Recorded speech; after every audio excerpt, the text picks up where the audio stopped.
지난 시간에 그 진흥왕에 대해서 말씀을 드리다가 말았습니다. 그 진흥왕이 왕위에 있은 지 37년이었습니다.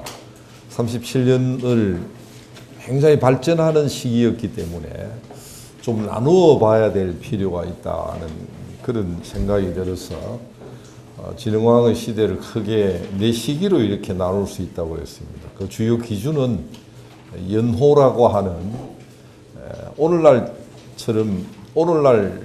비추어 보면 연호라고 하는 것은 일세일연호제라고 해가지고 그 왕의 기년을 나타내 주는 겁니다. 오늘날 서기 뭐 어쩌고 저쩌고 하는 그 왕이 올라오면 60년 만에 돌아가는 간지만 가지고 표현이 되면 60년 지나면 이렇게 되풀이 되는 거잖아요.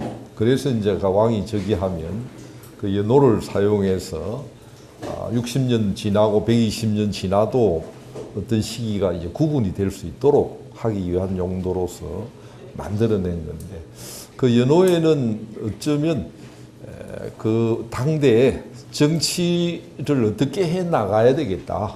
정치하는 사람들이 아무리 왕이 시원찮아도 꿈과 희망을 가지고 있기 때문에 그 어떤 뜻을 담아 가지고 거기에 표현하게 돼 있고, 또 내세워 놓고는 거기에 맞추어 가지고 정치를 하려고 하는 것입니다. 특히 그 6세기에 들어와 가지고 연호는 왕도 정치의 표방입니다. 한나라 무제 때부터 유학을 정치 지배 이데올로기로 삼아 가지고 왕도 정치를 표방하면서 국왕이 실제로는 시원찮아도 자기가 내세워 놓은 그런 명분에 따라 가지고 정치를 하려고 했기 때문에 연호에는 상당히 중요한 의미가 담겨져 있다, 이렇게 생각을 하면 되겠습니다. 신라에서는 법흥왕대, 진흥왕의 바로 앞에 법흥왕대 536년의 일입니다만은 근원이라고 하는 연호를 처음 사용했고, 그래서 진흥왕이 즉위하고 자기 어머니 지소태후가 섭정을 하면서 법흥왕의 연호를 그대로 사용을 했다, 이렇게 생각이 됩니다. 10년 동안 아마도 거기에는 왕위를 계승한다는 그런 의식을 담고 있었던 거다, 이렇게 생각이 되고요. 551년이 되어서 이제 진흥왕이 섭정을 벗어나 가지고 지소가 이제 어떻게 됐는지는 몰라요. 사망을 하지는 않았을 터인데 나이가 그리 많지는 않았으니까 아마도 친정을 합니다. 직접 정치를 하면서 내세웠던 그 연호가 이제 개국이라고 하는 연호였습니다. 지난번에 말씀드린 것처럼 개국이라고 하는 연호 속에 진흥왕이 나아가야 할 방향, 그 웅지, 그 뜻, 이런 것을 강하게 담고 있고, 제가 이제 진흥왕을 나이는 어리지만 이때 우리 나이로 19살 이제 되던 때인데, 이때 개국이라고 하는 연호를 내세웠다라고 하는 것은 진흥왕이 대단한 어떤 포부, 웅지를 가지고 있는 그런 국왕이다. 우리가 정근대 국왕을 통틀어서 만만치 않은 그런 국왕으로, 신라왕으로 보일 수 있는 그런 것이 바로 연호 사용에 있다. 나라를 열겠다. 나라를, 신라를 새롭게 열어가겠다라고 하는 그런 뜻을 담고 있는 겁니다. 그 내용을 들여다보면 이제 하나는 유학의 이념으로서 왕도 정치입니다. 민을 중심으로 해가지고 국가를 풍요롭게 하겠다라고 하는, 왕이 덕정을 베풀어서 국가를 제대로 만들어 나가겠다, 민의 중점을 두는 그런 정치를 해 나가야겠다라고 하는 그런 의식을 가지고 있었던 겁니다. 그게 이제 진흥왕이 세웠던 비문 속에 그런 내용이 들어 있습니다. 비문 속에 내가 왕도 정치를 행해가지고 어떻게 잘해 나가야 되겠다, 이런 내용이 들어 있고요. 그 왕도 정치를 통해서 구현하고자 했던 나라는 뭐냐면 불교의 이상국가였습니다. 스스로는 전륜성왕이 되어가지고 불교를 널리 홍보하는 불교 중심의 국가를 만들어야겠다라고 생각을 해서 경전 속에 나옵니다. 경전 속에 가장 이상적인 불국토로서 지상에 내려와 가지고 다스려지는 그런 나라를 꿈꾸는 게 이제 그 불국토였고, 그걸 구현하는 왕으로서 전륜성왕이 등장을 하는 겁니다. 그래서 인도의 최초로 아소카 왕이라고 하는 그 마우리아 왕조, 인도의 최초의 그 중북부 지역을 통일한 이 왕조가 있어요. 마우리아 왕조의 그 3대 왕이 이제 영역을 확장해 가지고 통일을 하는데, 스스로 경전에 나오는 아소카다 내가 이렇게 표방을 합니다. 사실은 이제 좀 위장을 했어요. 아소카는 전쟁 처음에 이 불교도가 아니었고, 전쟁을 통해서 수많은 사람들을 죽이고 나니까 사실 그 어느 정도 수준에 올라서니 그 인간에 대한 어떤 그 허무함, 끝까지 폭정을 하다가 뭐 히틀러와 같은, 스탈린과 같은 존재도 있지만은 사람을 대놓고 죽이고 하는 것에 대한 어떤 뭐 회의랄지 이런 걸 느끼서 스스로 불교 기여해가지고 내가 이렇게 많이 죽이고 했던 것은 사람 죽이기가 아니고 불교를 홍보하기 위한 이상국가를 만들기 위해서였다라고 하는 이데올로기 교육을 이제 내세워가지고 각지에 가는 곳마다 이제 법령을 반포해서 이제 법령에 따라가지고 잘 하겠다라고 하는 그런 그 석주를 세우게 되는 겁니다. 진흥왕의 비를 세웠던 것도 또 마찬가지입니다. 진흥왕이 한국의 신라의 전륜성왕이 되겠다 이렇게 그 표방을 해요. 원래 전륜성왕은 백제의 성왕이죠, 성왕. 성왕이 바로 전륜성왕을 가리키는 거고요.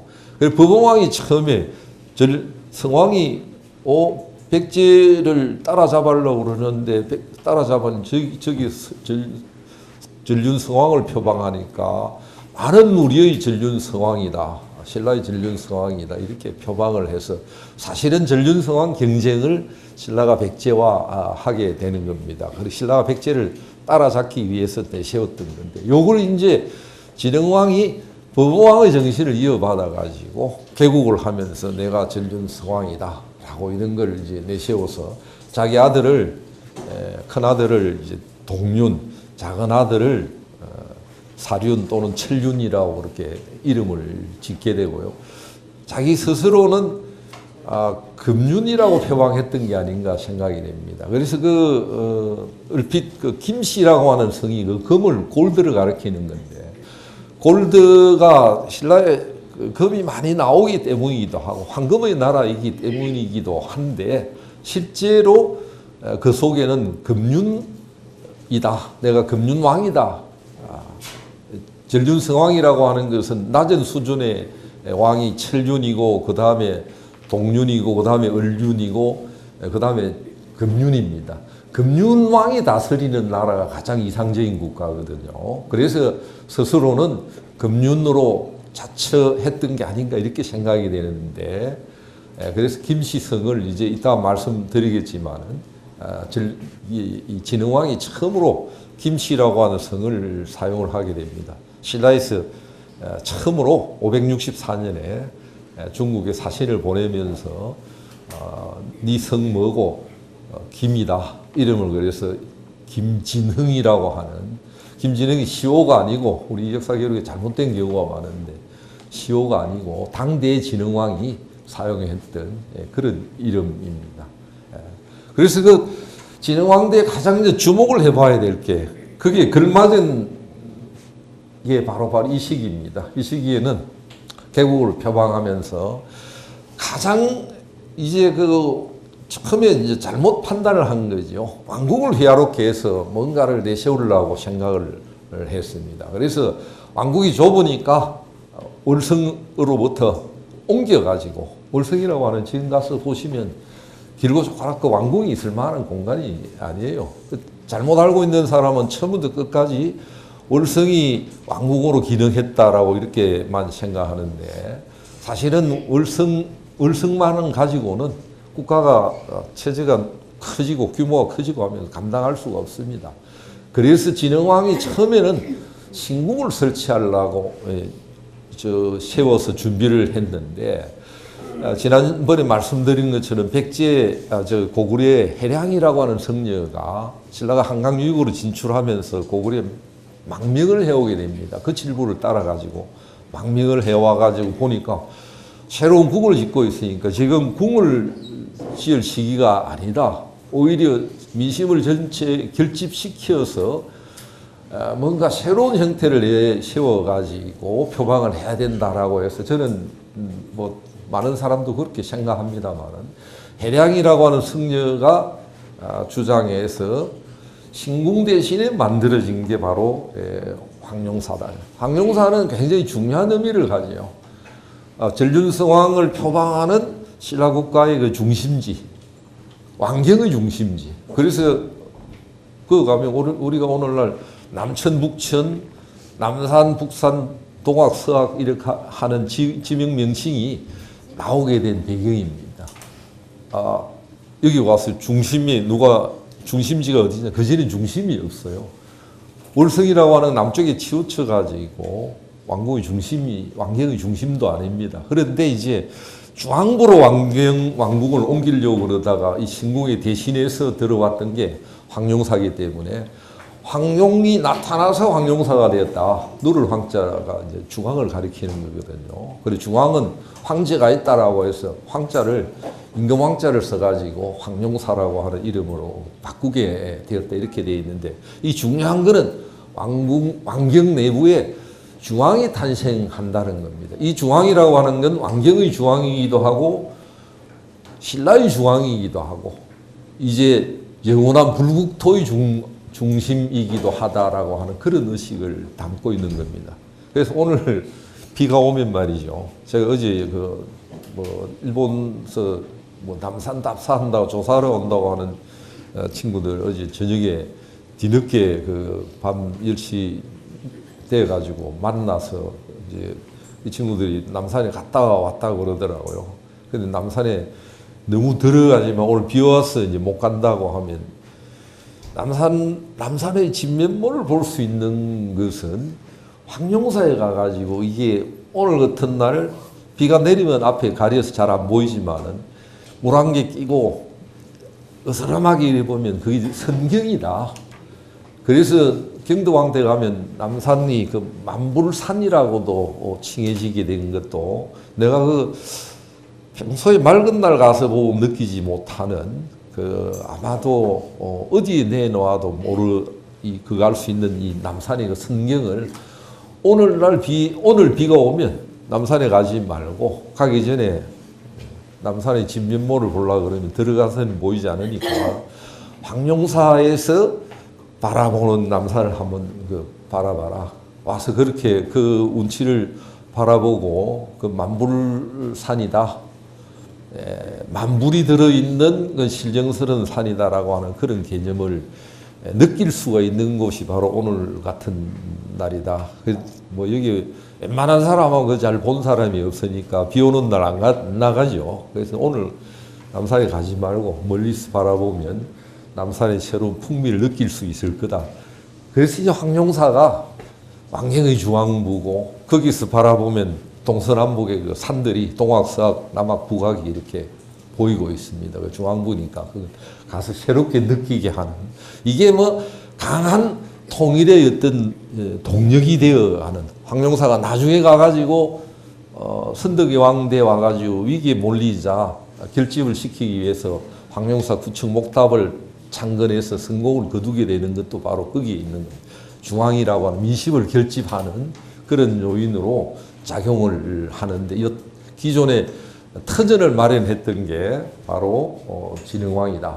그래서 이런 의식을 가지고 결국에 한강유역으로 진출해서 성공함으로써 신라가 삼국에 새로운 토대를 통일해 나갈 수 있는 토대를 마련하게 되고요. 그래서 이런 웅지를 가지고 이제 가야도 정복을 하고 마침내 이게 대결을 이제 하게 되는 거죠. 관산성 싸움이라고 하는 성왕과 하늘 아래에 두 명의 전륜성왕이 용납이 되질 않는 겁니다. 그래서 젊은 백제 신라의 전륜성왕하고 늙은 백제의 전륜성왕이 맞붙어서 결국 성공을 거둠으로써 신라 사회가 엄청나게 성장 발전을 해가게 되고 그런 토대를 구축했던 왕이 바로 이 진흥왕이다 이렇게 이야기할 수 있고 그래서 이제 북한산비를 이제 각지 가는 데마다 지금은 사실은 순수 사비라고 그러는데 진흥왕비는 성격이 다른 거고 지난번에 말씀드린 것처럼 낙동강 이서 지역을 공략하기 위해서 정군 내 지휘관 군사를 사방의 군주 중앙의 병력하고 전부를 모아가지고 낙동강을 건너기 위한 마지막 그 전략 회의를 하면서 뭔가 이제 그 결단을 내려가지고 전쟁을 본격화해 나가는 그런 예비 작업으로서 작년에 가면 화왕성산 산성에 모여가지고 결집하는 그런 걸 기록한 회의고 이 기념비고요. 이 공식 문서로서 기능을 하는데 사실은 이게 내 영토다. 인도 마우리아 왕 아소카 왕을 모방해서 뭐냐 하면 아소카 왕이 자기 각지의 가마다 지금 현재 28개인가 뭐 남아 있습니다. 큰 석주를 세워가지고 거기에 그 수레바퀴가 그려져 있는 그림. 그리고 인도 국기에 보면 그 뭔가 그려져 있습니다. 그게 전륜 성왕에 표방하는 그거는 법륜을 가리키는 겁니다. 법륜을 가리키는 그 표현이 거기에 들어있죠. 그래서 각지 가는 데마다 법령을 쓰고 그 위에다가 그런 수레바퀴를 그려 놓았던 걸 석주라고 해서 석주를 세우게 됩니다. 기념탑과 같은 거죠. 이집트에 가면 기념탑들이 그 석주들이 많이 있어요. 그걸 나중에 이집트를 공략했던 제국주의 국가들이 뭐 독일도 영국도 가져가고 해서 지금 이집트에 가면 석주를 만들다가 말아 한 몇십 메다 되는 석주를 볼 수가 있는데 요거는 이제 그 아소카 왕이 가다가 곳곳에 석주를 해서 너 내 영토다라고 하는 걸 상징하기 위해서 그 세우는데 진흥왕도 그걸 모방한 거라고 생각이 됩니다. 그 진흥왕이 이제 지금 현재 알려진 게 세계의 순수비는 세계입니다. 이건 순수를 해서 이건 내 영토다라고 하는 걸 보여주는 게 이제 북쪽으로 동해안 올라가가지고 고구려 영토로 올라가서 제일 북쪽에 있는 게 마을영비. 마을영비는 거기 보면 칠보산이 있는데 환경도를 남북으로 가르는 그 경계 지점에 금강산과 비견될 만한 그런 풍광을 가지고 있는 그런 산이 그 밑에 넘기 전에 이 마을영비가 있고요. 황초령비는 거기서 개마고원을 넘어가서 두만강 압록강 쪽으로 나아가는 그런 길목에 위치해 있습니다. 황초령비. 그 다음에 이제 오늘 말씀드릴 게 이제 북한산 비입니다. 북한산은 뭐 서울에 있으니까 제가 이제 오늘 말씀드릴 게 북한산 비가 제가 이거 한 번 올라갔는데 한 번밖에 못 올라간 게 이제 아주 그 이유도 있고 애석한 일이었는데 2007년에 말이에요. 2007년인가 6년에 북한산 비는 원래 북한산 비봉에 있는 거를 70년대 72년인가에 중앙박물관에 가져오고 거기에 비가 없어요. 그래서 그 2006년인가 거기에 비의 그 모형을 이제 만들어 가지고 이제 공사를 해서 그 씌웠는데 그때 그 처음 할 때 문화유청에서 누가 잘못 의뢰해 가지고 엉터리 비를 막 써가지고 아이고 이래가지고 큰일 나겠다 싶어서 전문가 매치를 가지고 수정하는 작업을 했어요. 그래서 저도 그 성물 공장에 가서 이래 보니까 원래 해놓았던 게 엉망진창으로 돼 있더라고요. 그건 뭐 한문하는 친구가 어디 한국학 중앙연구원에 있는 친구가 비문의 내용에 대한 그거 한문한다고 될 수 있는 게 아닌데 엉터리로 막 해나가 지 맘대로 막 역사를 조작을 해놨어요. 그래서 전부 돌을 있는 걸 지워가면서 이제 새로이 세워서 그해 말에 11월 20일인가 그해 이제 헬기를 가지고 거기 행사를 한다고 오라 그랬는데 근데 가지를 않았어요. 그 행사하는데 거기까지 가가지고 그때 청장이 거기에 개석이 뚜껑이 없는데 뚜껑을 찾아면 돈을 몇 천만 원 걸겠다 현상금을 내걸고 이렇게 쇼를 했는데 그건 굉장히 위험한 발상이었어요. 그 밑에 떨어져 있는데 그 많은 사람이 그 뭐 돈 3천만 원, 몇 천만 탐욕해가지고 죽이려고 그러라고 해서 여론이 막 들끓어가지고 취소를 했는데 대대적인 그 행사를 했어요. 하고는 제가 그 이전에 지금도 이제 실천을 못 해가지고 좀 미안하게 생각을 하는데 제가 그 진흥왕이라고 하는 책을 제가 써야 되겠다 생각해서 준비를 이렇게 해놨어요. 그런데 하면서 야 이거 그 비봉이라고 하는 진흥왕이 왜 거기다 비를 세웠을까? 가서 비봉을 올라가지 않으면 내가 이거 글을 쓴다는 게 좀 위선이 아니겠느냐라고 해서 내가 이제 가야 되겠다. 한번 올라가야 되겠다 생각을 해서 나를 이제 잡고 있었어요. 그런데 그게 지금 이제 경주 출신인데 그때 문화재청 전문위원을 하는 상근 전문위원을 하는 친구가 있었어. 이모라고 하는 이 친구가 거기 올라가 봤냐니까 올라가 그러면 말이야 날 잡아가지고 내하고 같이 한번 올라가는데 길을 잘 모르니까 네가 안내를 해가지고 가보자라고 해서 같이 왜 이제 올라갔냐 하면 내가 올라가서 그 사진도 찍고 와서 내가 책을 쓰기 시작해야 되겠다. 이런 생각을 해서 둘이서 이제 올라갔는데 그게 2008년 4월 1일이었습니다.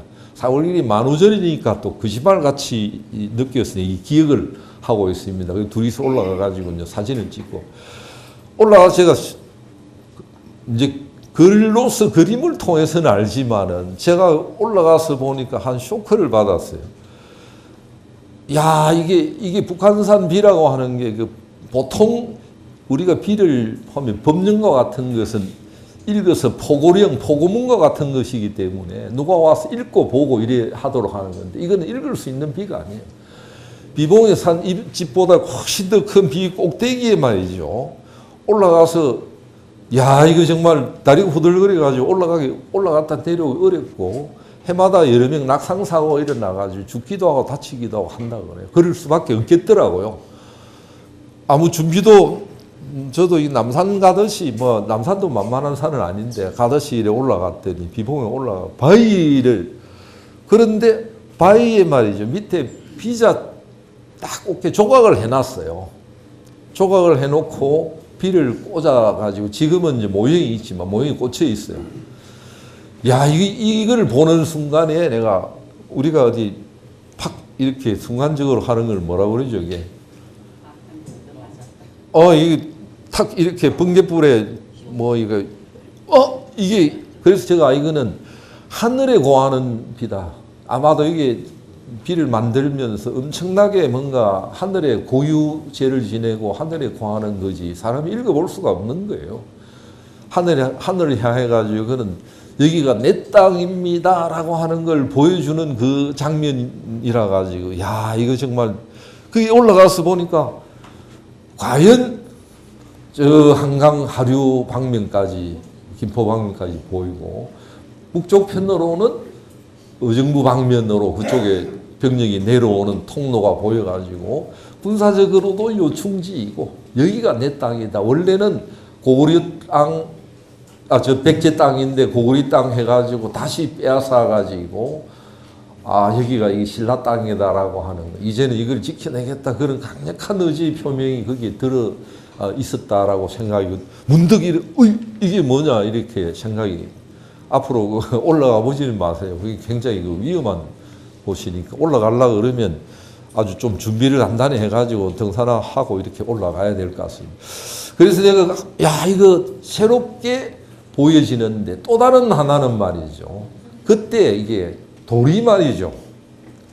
돌이 지지락 그건 아마 비를 세우기로 해서 모형을 그러면 어디 돌을 어디 가져와야 될 거냐 해서 논란해가지고 아마 경주 남산돌이다 화강암이 그렇게 지금은 지질학적으로 판명이 났어요. 아직 뭐 더 검토해 봐야 되겠지만. 그래서 문득 왜 남산도를 가져갔을까라고 하는. 남산도를 가져갔다는 게 이게 굉장히 그 방침이 찍혀가지고 여기에 남산이 나중에 가서 신라 불국토의 중심이 한때 되는 거지만은 여기가 내 땅이다, 우리 땅이다라고 하는 걸 비를 통해서 하늘에 고하고 보여주는 그런 장면이었습니다. 그런데 불행하게도 제가 이 이후에 그러면 그 위에 가면 말이죠. 가막산이라고 하는 산이 있는데 이쪽 가막산이 80년 무렵에 가막산이 군 부대 내에 있는 게 이제 알려져 가지고 비가 있어서 저기에 가보지 않고서 되겠나라고 해서 또 이제 이제 가막산에 가야 되겠다라고 서울 저 학회에 가가 제가 학회장이었는데 제가 만들었던 학회가 저 목관학회라고 있습니다. 한국 목관학회인데 거기에 1월달에 총회하고 야, 너 저 가막산에 가봤냐니까 서울 살면서도 가막산에 가본 사람이 별로 없어요. 그래서 야, 가막산에 그 비가 있는데 너 안 가보고 어떻게 여기 살면서 이런 가보자라고 해서 1월 초에 눈이 왔는데 그게 올라갔어요. 거기 군부대인데 아주 중지입니다. 이제 그 군부대 해제돼 가지고 올라갔더니 그 주변에 그 주변에 사는 사람이 산행도 많이 하고 이래요. 여기서 보면 마치 불국사가 있는 거기하고 토암산하고 좀 비슷한 이런 건데 거기 보면 양쪽에 다 이렇게 보이게 되는 군사적으로 충지고 자기의 임진강이 멀리 바라다 보여가지고 야 이거 정말 요새지구나 하는 걸 느낄 수 있는 곳인데 거기 중앙에 꼭대기에 가막산 비라고 하는 게 써져 있는데 거기 내려다보니까 육안으로는 전혀 글자가 없고 돌이 끼어졌어요. 그건 남산돌이 아니에요. 남산돌을 가면 그렇게 금이 가지를 않습니다. 여기 선도산역에 올라가 보면 말이죠. 선도산에 이 삼존불상이 있어요. 중앙에 있는 아미타불이 있는데 아미타불이 있고 양쪽에 heb시 보살이 두 있습니다. 그런데 올라가 보셨나요? 양쪽은 남산돌이고 중앙에는 그 돌인데 이거는 금이 가서 오래 금이 가가지고 보존이 안 되고 양쪽에 있는 것만 남산의 돌을 썼기 때문에 거기 가서도 느낀 게 가막산에 이게 비가 끼어져서 마모가 심해가지고 글자가 그래서 이게 백비냐 아니냐 실제 비가 그리 있었느냐를 둘러싸고 논란이 되어 있는데 육안으로는 전혀 확인할 수가 없어요. 깨어지고 그 다음에 옆에 금이 가고 해서 돌아와가지고 이거 이제 어떻게 하나. 그래서 진흥왕이 세웠던 거다 아니다 진평왕이다 이런 논란이 있습니다. 그래서 증거가 없으니까 비슷한데 북한산 비하고 비슷한데도 증거가 없으니까 더 이상 이야기를 할 수는 없는 상황입니다. 그래서 돌아와가지고 이러다가 그때 같이 갔던 그 친구가 이게 얼마 뒤에 경주대학을 옮겼다가 몇 년 근무하다가 교통사고로 죽었어요. 근데 좀 아쉽게 그 친구도 여기 경주에 토박이고 오래 살아가지고 문화재위원으로 전문위원을 했어요. 그래서 그 경험이 많아가지고 너는 내가 좋은 기회인데 전국에 많이 그때 제가 문화재위원을 했는데 너는 전국에 많이 돌아다녀 봐가지고 앞으로 좋은 공부가 돼가지고 도움이 많이 될 거다라고 해서 여기 와가지고 매일 이제 제가 북한산 비만 생각하면 그 친구도 생각하고 제가 가서 봤던 장면이나 언젠가 진흥왕과 관련되는 마음의 빛이 있어가지고 지금 책을 써야 되겠다. 아니면 이제 큰 책은 아니더라도 원고지 한 700~800매 되는 대중적인 책이라도 내가 써야 되겠다. 집에 가면 내가 잔뜩 준비는 다 해놨어요. 해놨는데 다른 일을 바빠가지고 이제 못 하는데 지금은 이 남산돌이 말이죠. 경주에 가면 불국사 석굴암이 있잖아요.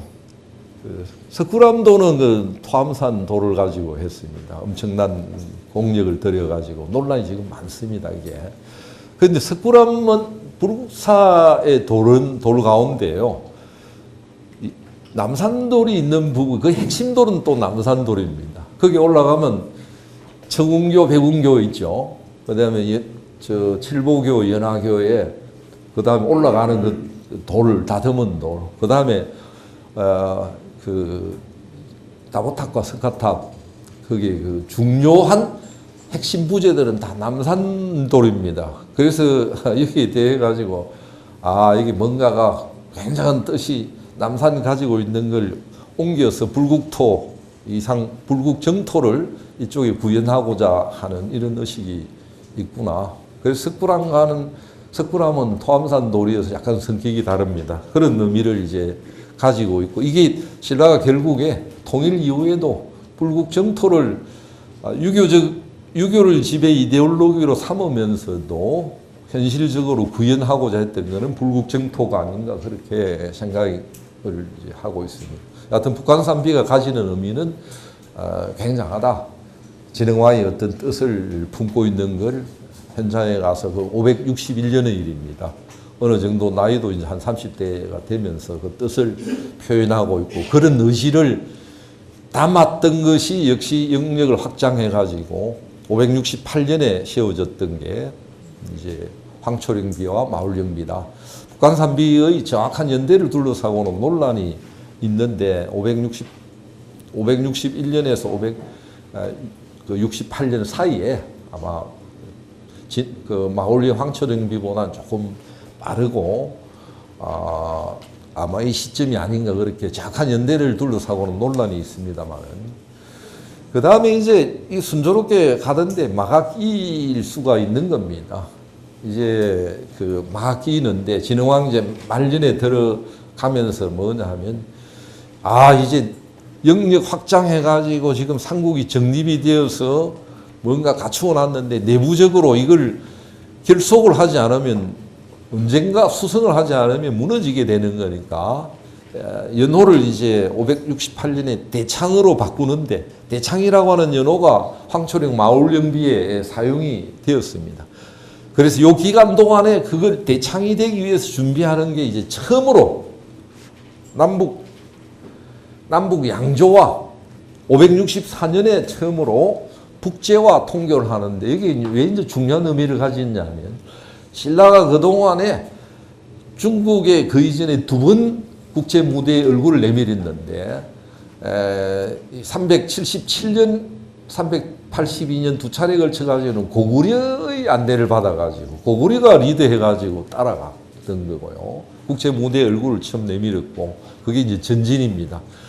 그 다음에 두 번째로 내밀었던 게 521년에 남조 양에 나아갔는데, 그때 안내를 했던 게 백제였습니다. 백제 사신을 따라가지고 신라 사신을 딸려 보내가지고 봤는데, 동력으로 한 번도 동아시아 국제 무대에 등장해 본 적이 없는데, 아마도 진흥왕이 한강 유역을 장악하려고 했던 꿈을 꾸고 왔고 실천하려고 했던 굉장히 위협을 무릅쓰고 고구려 백제를 동시에 적으로 돌리면서 위협 무담을 가지고 배팅을 했던 것도 바로 이 때문이 아닌가라고 생각이 됩니다. 그래서 어느 정도 정리가 되고 난 뒤에 564년에 이제 그 사신을 처음으로 동력으로 파견을 하고, 이 직후에는 북쪽에 북제와 통교하고, 그 다음에 남쪽에도 이제 통교를 하면서 남북 양조와, 중국이 이제 분열의 시대였으니까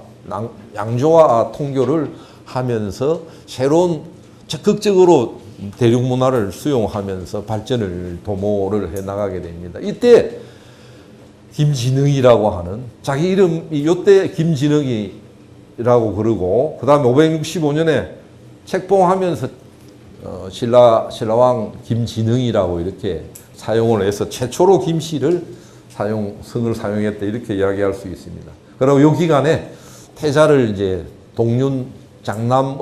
장남인 동륜을 태자로 책봉을 하게 됩니다.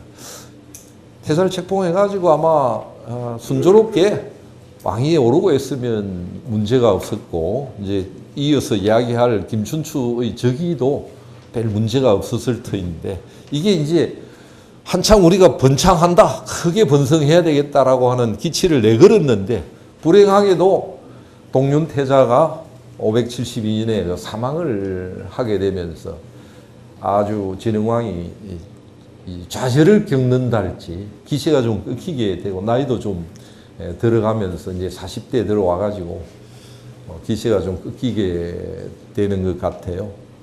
우리가 뭐 부모보다 자식이 먼저 죽는 걸 부모는 가장 큰 슬픔이라고 그랬습니다. 그래서 특별하게 참측이다라고 한 특별한 표현을 써요.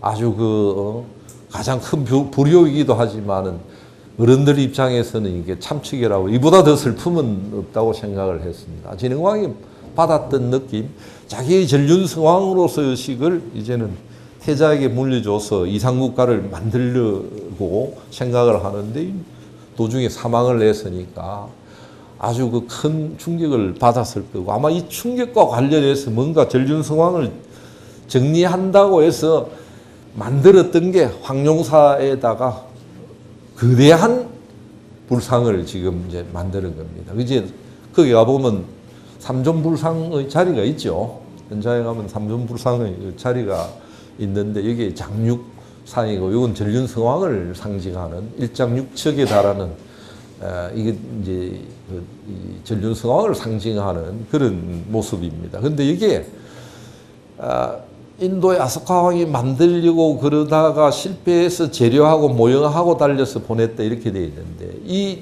신라인 당시에 이 대량의 종을 구입할 수가 있는 구리 광산을 가지고 있지 못했던 것 같아요. 그거는 이제 바깥으로부터 뭔가 최초로 이 구리를 가지고 합금을 해서 정동 불상을 만들어내기 위해서 대대적으로 수입을 했다라고 하는 것을 이제 보여주는 겁니다.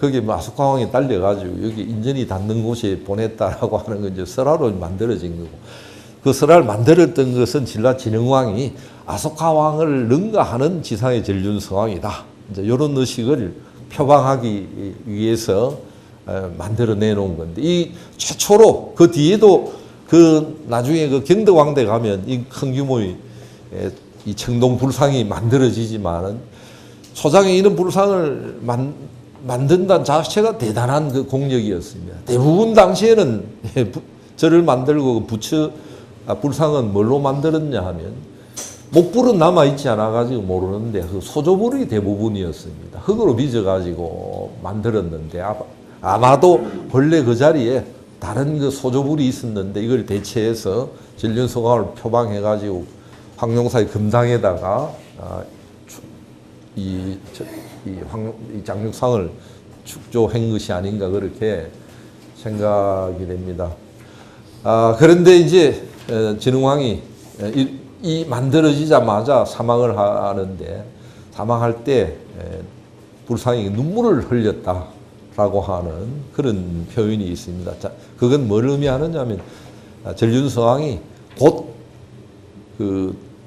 황룡사의 장육상이 곧 진흥왕이다 라고 하는 진흥왕이 이 장육존사의 눈물을 흘리니까 진흥왕이 죽을 것을 예상했다라고 하는 그런 설화적 이야기가 전해지고 있는데 진흥왕의 사망, 태자의 사망으로서 사실은 전륜성왕은 그런 의식은 종막을 고하게 되는 것입니다. 이제 이걸 영원히 불국토로 이어가려고 했는데 자기도 사망하고 아들도 죽고 해서 그런 의식들이 이제 쇠퇴의 길로 접어들게 됩니다.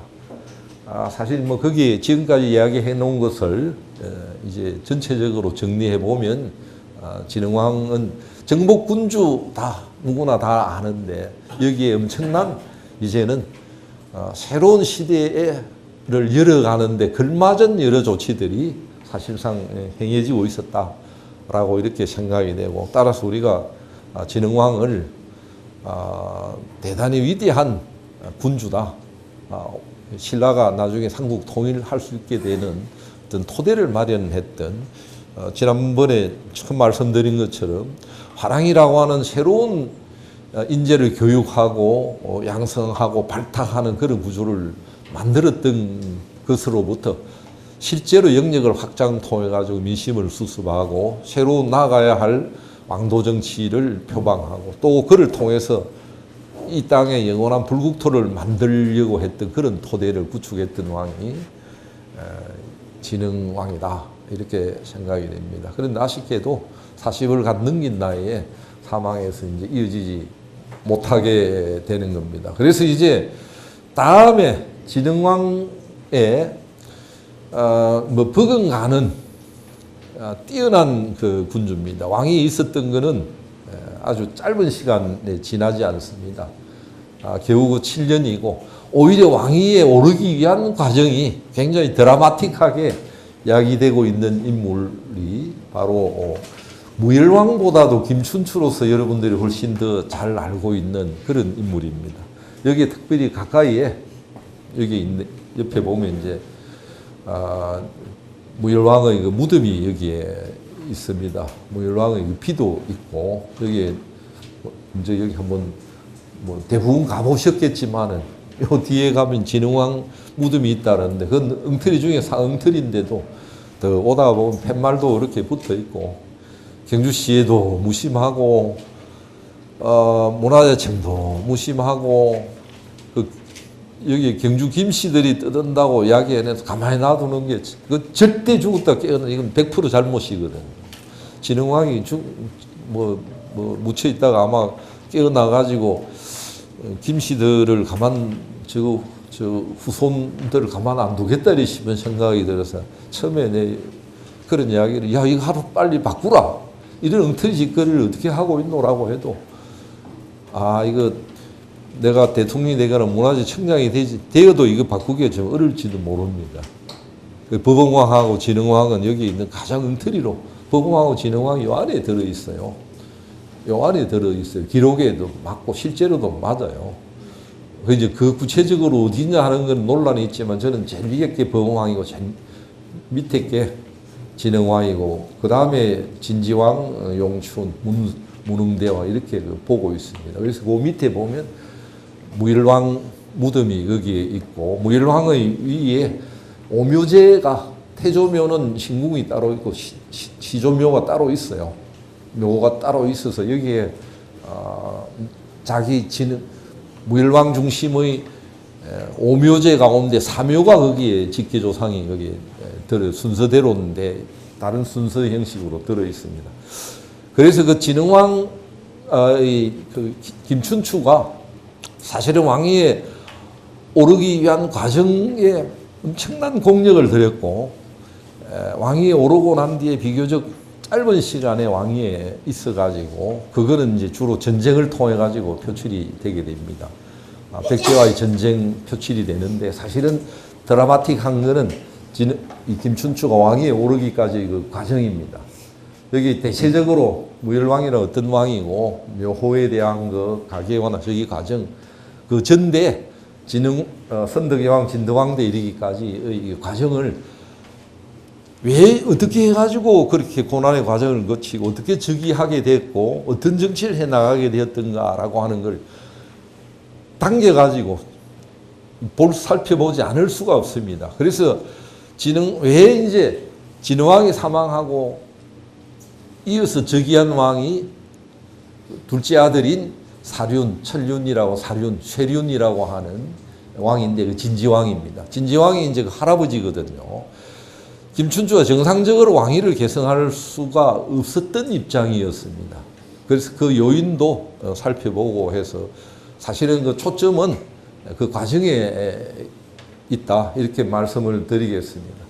무열왕은 다 아시는 것처럼 654년에 즉위해서 661년 백제 멸망한 이듬해 사망을 하게 됩니다. 해수로는 7년 동안 왕이 있었는데 신라왕으로 봐도 공교롭게도 이제 이때부터를 통일신라라고 생각을 부르고 있습니다. 물론 통일신라라고 하는 국호는 사용된 적이 없어요. 근대 학문이 신라를 이제 통일신라와 그 이전의 신라, 뭐 고신라라든지 신라와 삼국시대 신라와 통일신라를 구분을 합니다.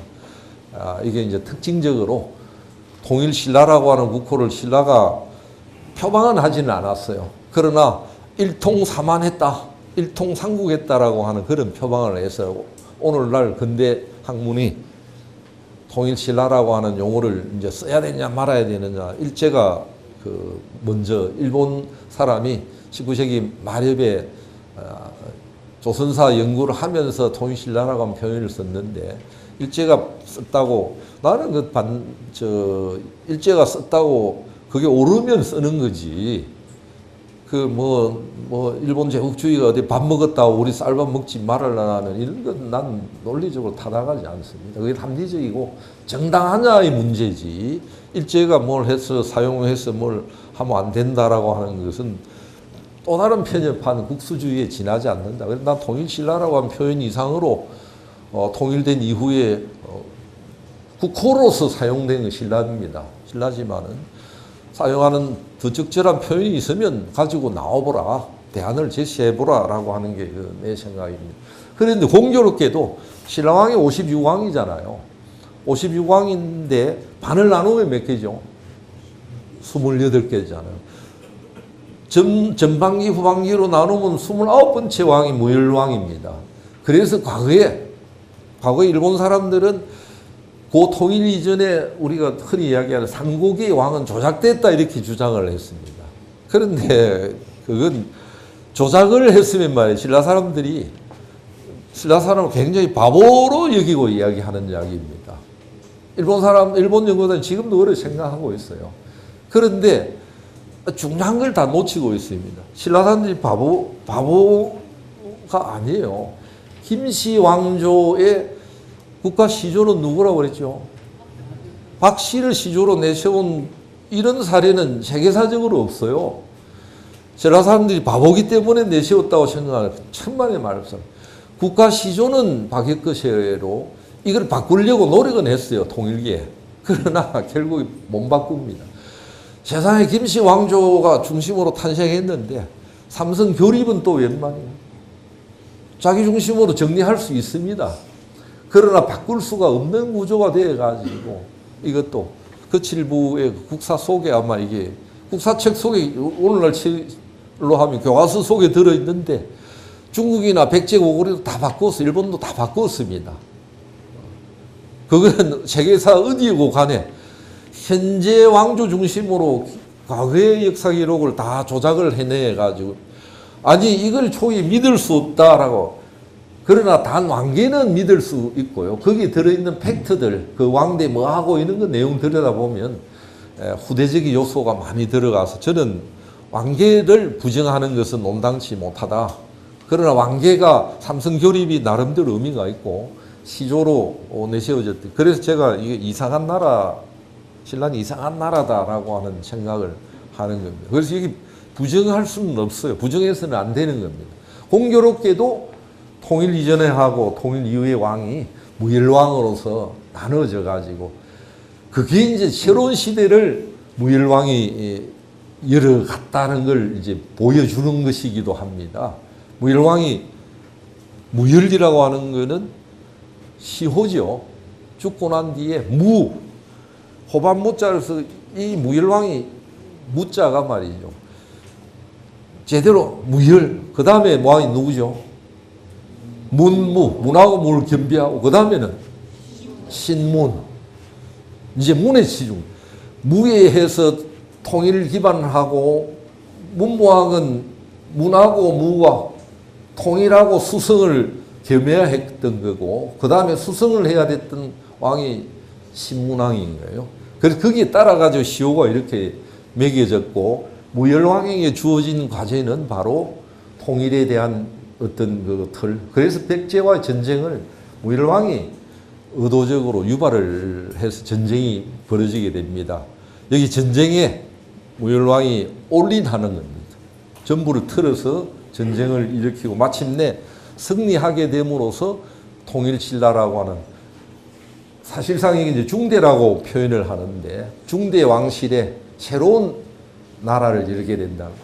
개국을 했는데 진흥왕이 개국했던 걸 무열왕이 이어받아가지고 새로운 개국을 한 것이 통일신라 왕조였다. 이렇게 이야기할 수 있습니다. 그걸로 봐가지고는 정조부에 해당이 되는 정조부가 그리던 꿈, 희망 이런 거에 상당 부분은 태종 무열왕 때 와가지고 실현이 되어서 우리가 이걸 중요한 역사에 신라 역사에 두 기준으로 분수령으로 삼는 겁니다. 그 신라 역사를 천년사를 크게 구분하면 통일 신라와 통일 이전과를 나눌 수 있고요. 그다음 통일 이전은 사로국하고 신라를 나눌 수가 있는 겁니다. 그래서 신라 전체 역사는 현대 역사에서 보면 세 단계로 나누어서 이해를 해볼 수가 있는 거죠. 그래서 무열왕이 굉장히 중요한 또 다른 왕이고 실제 신라 역사에서 한국사를 통틀어 가지고 뛰어난 왕 중에 한 사람이다 이렇게 이야기할 수가 있습니다. 비록 7년 동안만 왕이 있었지만은 방금 무열왕이 시호라고 그랬는데 태종 무열왕이라고도 하고 여기에 옆에 가서 보면 비가 세워져 있죠. 비시는 조선 중기까지 남아 있었어요. 조선 전기부터 어떻게 끼어진 상태로 뒹굴고 있었는데 지금은 완전 끼어져 가지고 거기에 글자만 몇 글자 두 글자인가 뭐 이제 그 비편이 수습이 되었을 따름이지 그게 발굴을 해도 잘 안 나와요. 발굴을 해도 발굴을 잘못한 건지 그 돌을 가지고 다 집으로 나누어 가지고 가서 그런 건지 이 인근에 뭔가 무열왕릉 비가 있을 겁니다. 근데 요게 신라에서 최초의 비예요. 그 최초의 비 세워졌던 신라의 능묘비 가운데 최초의 비입니다. 능묘비 무덤 앞에 왕릉이라거나 또는 이제 그냥 무덤 앞에 세워진 최초의 비고요. 최초로 완전한 형식을 갖추고 있는 완전한이라고 하는 것은 비신에다가 이수와 기부를 갖추고 있는 최초의 비인데 이게 그 놀라운 일입니다. 여기 가서 오늘 가서 보세요. 10여 개의 기부가 알려져 있지만 여기 가장 뛰어나고 규모가 큽니다. 외형적 규모가 가장 큰 건 아니에요. 요거보다 조금 큰 것도 있긴 해요. 성덕왕릉 기부라거나 흥덕왕릉 기부가 약간씩 차이 몇 센치씩 차이 나는데 작품을 보면 누구라도 육안으로 보면 비교할 수가 없어요. 빼어난 작품이고요. 이게 만들어진 게 야 이거 최초로 만들어진 게 이렇게 뛰어난 건가라고 하는 그래서 지금 유일하게 국보로 지정이 되어 있어요. 이것만 지정이 되어 있는데 이게 화강암을 다루는 기술이 이게 나중에 석굴암으로 연결이 이렇게 해서 되는구나라고 하는 걸 느껴지게 됩니다. 그래서 과거에 일본 사람들 이거 보고 놀라가지고 중국에 가도 이런 기부가 없어요. 이렇게 빼어난 작품을 가지고 있는 온전한 기부는 없어가지고 한국 최초로 여기에 그 세키노 다다시라고 하는 사람이 전국에 동경대학 건축과 교수를 했는데 이 사람이 이 일본 그 국비 지원을 받아가지고 조사를 일찍부터 1902년부터인가 하러 다녔는데 거기 중국에 당나라가 당나라 서울이었던 그 장안 지역을 가가지고 비림도 가고 다 가보고 와서 이거 이상 가는 건 없다라고 그 이야기를 했어요. 그런데 이 사람이 이야기가 아쉽게도 중국 사람이 와서 한 게 아닌가 이제 이런 이야기도 했는데 이게 이제 말도 안 되는 소리를 하는 겁니다. 혹시 신라가 말이죠. 건축하는데 백제 그 황룡사 부측 목탑한 나비지를 빌려왔다. 이래서 혹시 다른 나라 사람을 빌려온 것이 아니냐. 석굴암도 그렇게 생각을 하는 사람도 있어요. 석굴암이. 요 최근에 이제 미술사학계 논란이 되어 있던 게 양지라고 하는 인물도 이게 왜 그러냐. 양지가 빼어난 인물이거든요. 양지가 한 작품이 빼어난데 이거 외국 사람 아니냐 아니 이상하게 빼어난 천재는 그러면 여기 탄생하면 다 외국 사람이 되는 거지. 이런 생각을 그거는 접근 방식에 다른 근거 없이 그렇게 생각하는 것은 내가 이거 참 이게 미술사 하는 사람들 중에 이게 이런 역사의식이 이렇게 제대로 볼 줄 아는 의식이 없이 그러면 아니 자체는 그 옛날 일본 사람들이 생각했던 방식입니다. 그 문화적 독창성을 가능하면 부정하려고 그러는데 언제나 새로운 시대를 열어가는 데는 천재가 나중에 이 진흥왕도 외국인이 와서 한 거 아니냐 이렇게 인도 사람 아니냐 전륜성을 포함 이런 해석도 가능해지게 된 엉뚱한 해석에서 들여다보면 야 이게 참 수준이 낮은 이야기를 왜 이래 하노? 미술사 한다고 고고학한다고 역사 공부를 해야 됩니다. 역사 공부 안 하고 하는 거는 전체 그림, 역사는 전체 그림을 그리는 거예요. 그 속에서 뭐 팔을 전문으로 하는 게 미술사고 다리를 전문으로 하는 고고학이다라고 하는 몸통 전체를 봐야 되는 겁니다. 우리는 전체를 보면서 미술사의 자료도 보고 고고학 자료도 보아야 되는 거고요. 그래서 그 공부를 고고학하는 쪽에 또 미술사 하는 쪽 역사 공부를 하라고 인식을 하고 있는 사람들이 있는데 실제로 껍데기만 이래 보고 이야기하려고 그러는 사람이 많아가지고 이런 논쟁을 하는 거 보면 좀 답답할 때가 많습니다. 돌아와서 태종이라고 하는 묘호는 문헌기록상에만 나타나는 게 아니고 거기에 이수에 태종 무열대왕 집이 8자가 쓰여져 있어가지고 태종이라고 하는 묘호를 사용하고 있었던 겁니다. 태종이라고 하는 묘호 이전에 진흥왕 비에 보면 태조라고 하는 묘호, 시조 묘호가 이래 있어요. 묘호라고 하는 것은 종묘에 올리는 이름이거든요. 살아있을 때 왕명이 있고 죽고 난 뒤 업적이 가리고 시호가 있고 그 다음에 종묘에 올리는 묘호가 있습니다. 세종 가면 세종은 묘호죠. 묘호고 시호는 장헌대왕입니다. 장헌대왕이라고 했는데 이건 마찬가지입니다. 그런데 유일하게 태종 무열왕만 시호하고 묘호도 있는 거고요. 태조라고 하는 묘호가 있는데 그건 누군지는 드러나 있지를 않습니다. 막연하게 시조를 지칭했는데 시조가 그때 시조가 기말치인지 또 미추왕인지 보왕인지 뭐 알 수가 없어요.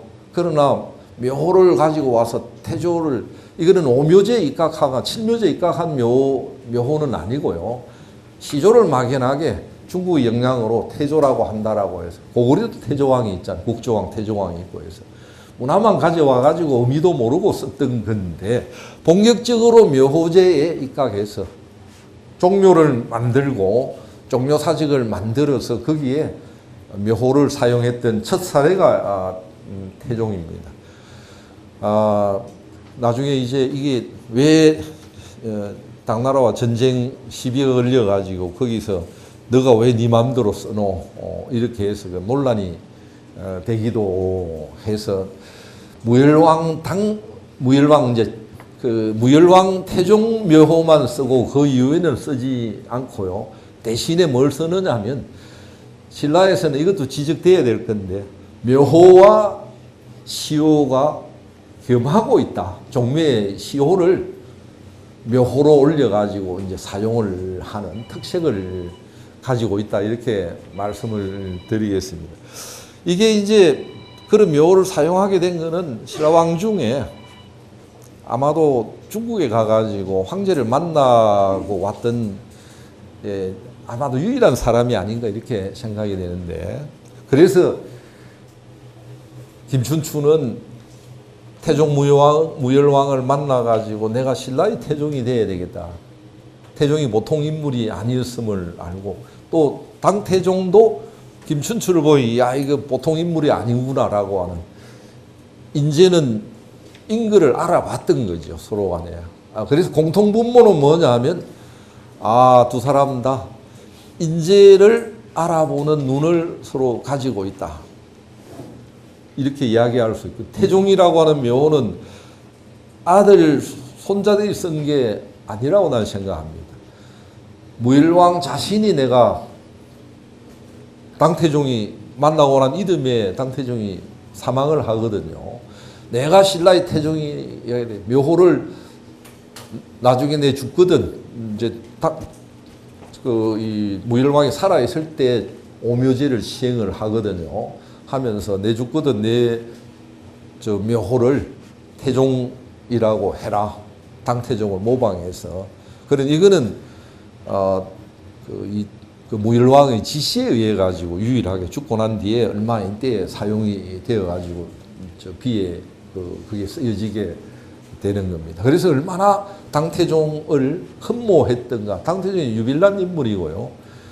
최근에 제가 이제 궁금증이 생겨가지고 거기에 보면 이 무일왕이 김춘추가 당나라에 갈 때 가가지고 자기 아들 문왕을 데려갑니다. 문왕이 셋째 아들인데 가서 문왕이 일찍이 좀 사망을 해요.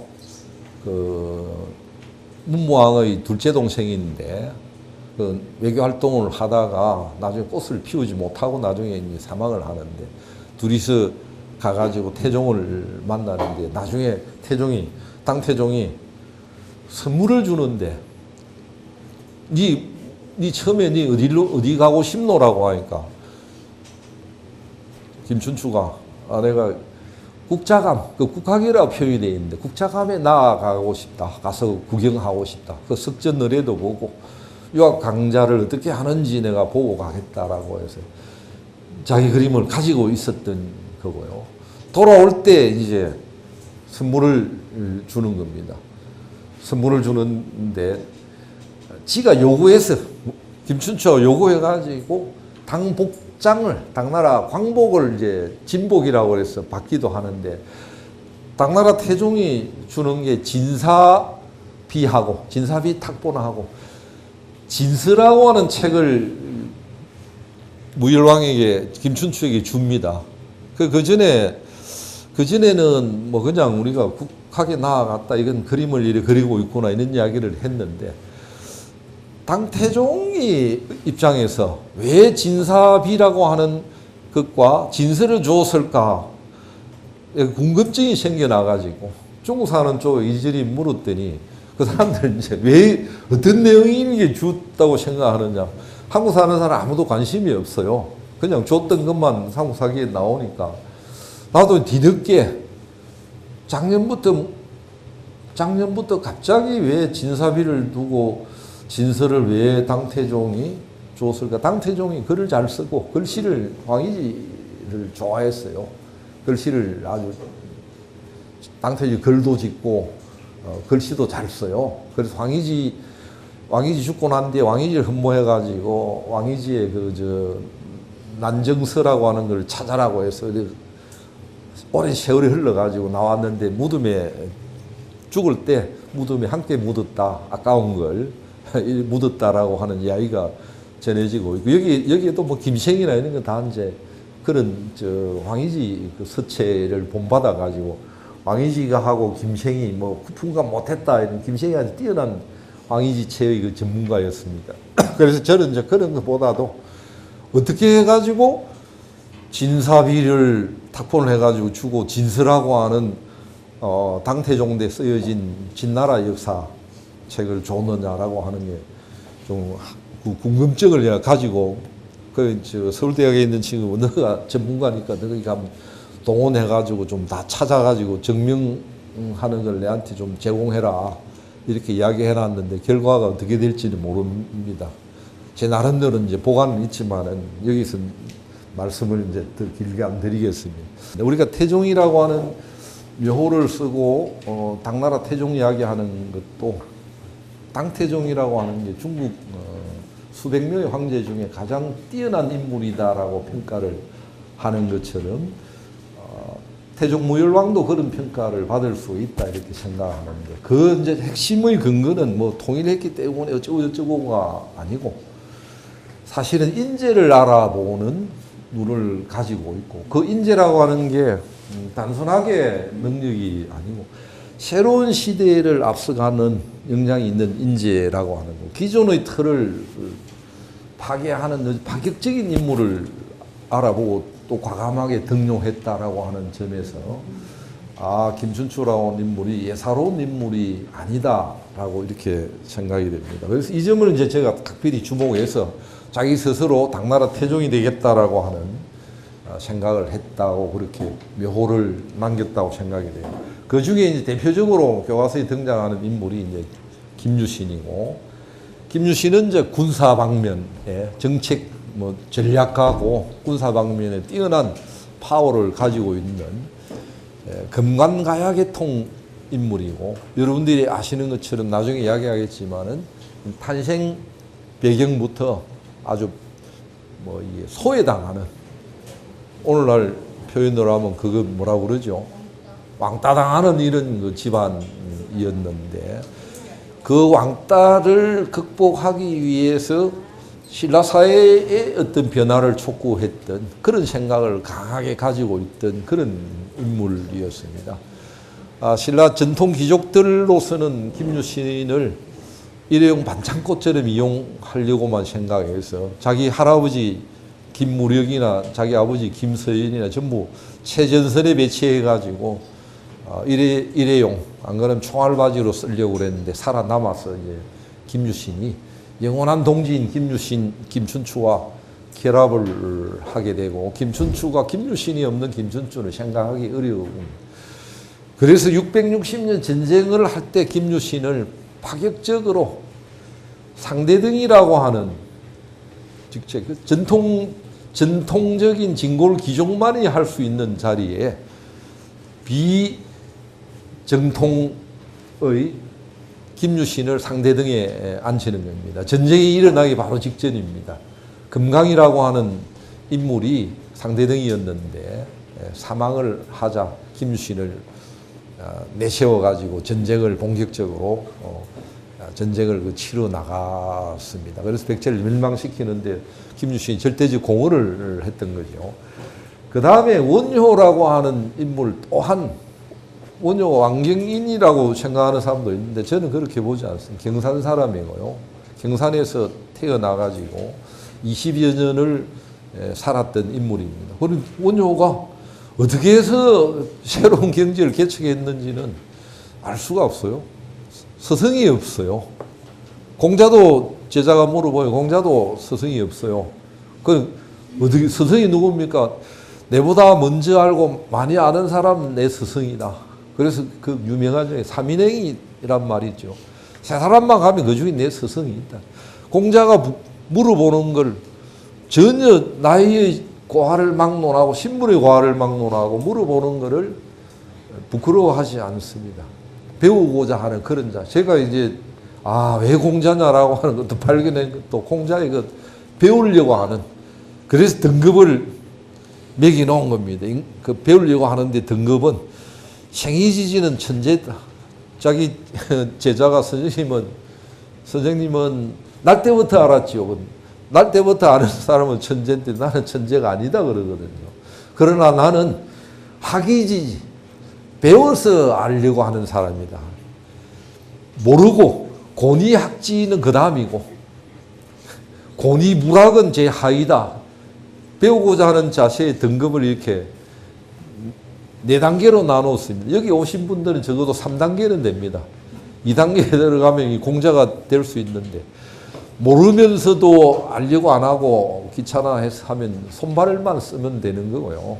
그런 사람은 공자가 제일 하등급으로 천재도 아니고, 그래서 공자의 자세가 참 이 사람은 시대를 앞서서 왜 공자냐라고 하는 생각을 내가 많이 해보게 되는 건데, 꼭 공자와 마찬가지로 이게 원효도 스승이 없어요.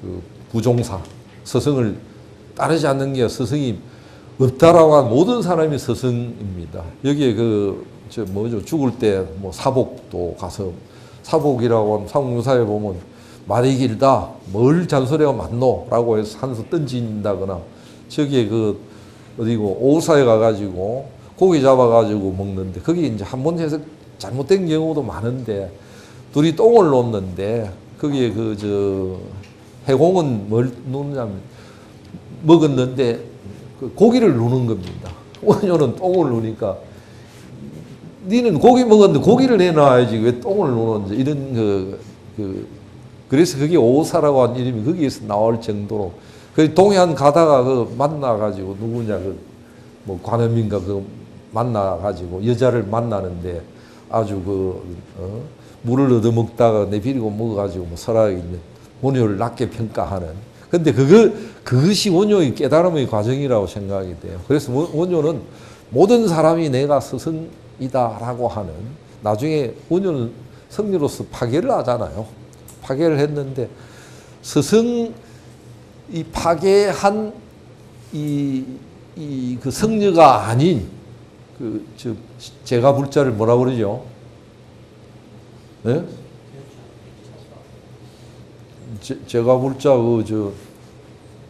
제가 불자로서 마치 승려처럼 취급을 받는 인물이 원효입니다. 그래서 원효가 여기 왕경에 와가지고 굉장히 왕따를 많이 당했는데 나중에 원효를 누구를 대신시키냐면 짜장을 내어봅니다. 무열왕이 즉위하고 짜장이 쫓겨나요. 짜장이 중앙의 진골 귀족 출신으로 당에 유학 갔다가 와서 선덕여왕, 진덕여왕하고 밀착이 되어 있었는데 여왕을 내세우는 데는 같이 힘을 합쳤는데 이거 보면 좀 대단한 이게 내 이 직군에서 도움이 안 된다 싶으니까 자장을 내몰아가지고 자장은 저 태백산에 들어가서 돌아다니다가 객사를 하게 되는 겁니다. 여기 이것만 봐도 보통이 원효를 핵심에 놓고 나중에 그 아들은 원효와 함께 이제 밀교들을 문무왕, 신문왕은 밀교를 이제 받아들이고 해서 큰 불교계의 변화가 나타나는데 그 단초를 열었던 사람이 태종무일왕입니다. 혼자 들어져서 지방 출신으로 배척당하고 있던 원효를 쓴다는 게 굉장한 판단이었습니다. 그래서 태종무일왕이 왜 태종이라고 이제 그 자칭으로 묘호를 쓰도록 했느냐라고 하는 걸 보여주는 대목이고요. 그 다음에 강수입니다. 강수는 그 강수열전에 보면 강수 선생이라고 이름을 지어가지고 내가 늦게 만났는 걸 후회를 하는데 강수는 대가야 출신입니다. 그게 우력과 관계가 있는데 충주에 그 3.1을 당해가지고 충주에 있으면서 유학의 일가를 이루게 되는 어쩌면 신라 유학의 그 뿌리가 된다.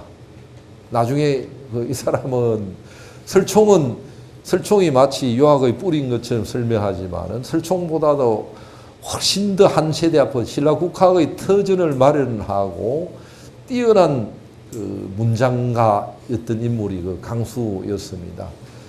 삼국 사기의 그 답서린기 전에 강수가 지었다고 생각을 하는데 그게 보면 아주 명문으로 되어 있고요. 그 외교 문서가 필요할 때 모든 외교 문서를 담당했었던 인물이 강수인데 강수도 중원경 출신의 원래 본적은 대가야 고령 지역에 있던 인물입니다. 이 사람 지방민이에요. 지방민인데 이 세 사람은 다 왕경에 들어오면 소외당한 인물입니다. 소외당한 인물을 강하게 쓰니까 반대되는 인물이 또한 많은 겁니다. 또한 많은데 이 무열왕이 전쟁을 본격적으로 일으키고자 하는 전쟁광이기 때문이 아니고요. 내부적으로 수시에 몰리고 외부에서 백제가 공격해 오니까 안팎의 위기 때문에 왜냐하면 이런 사람들을 써가지고 새로운 유학을 지배 이데올로기로 하는 새로운 국가를 만들어 나가려고 생각을 하는 겁니다. 그래서 전혀 다른 신라 국가를 만들려고 이렇게 생각을 해서 그림을 그려 나가서 인재를 등용을 하는데 이 사람들을 등용해서 쓴다는 자체가 이건 보통 판단이 아니었어요. 이런 점에서는 당태종하고 굉장히 비슷하다.